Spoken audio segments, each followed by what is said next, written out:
Hello guys, dito ako sa Commonwealth Avenue. Commonwealth pala. Sumakay ako ng ng ganito.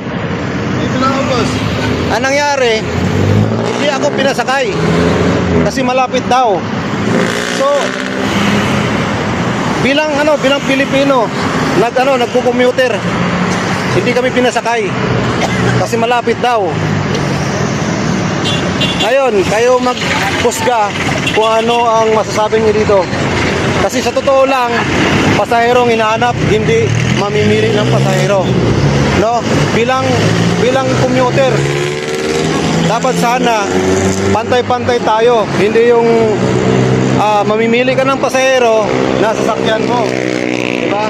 Gusto nila urban, diretso-diretso. O katulad nito. Hanggang litis lang sila. Ayan. Ito sinasakyan ko ganito, hindi nagpapasakay.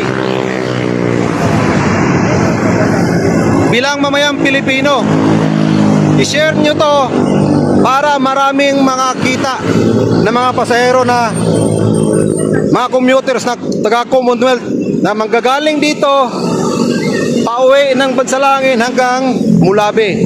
Ayaw sila magpasakay ng pasahero. Yan lang po. Kung ano masasabi niyo dito, i-comment lang ninyo. God bless.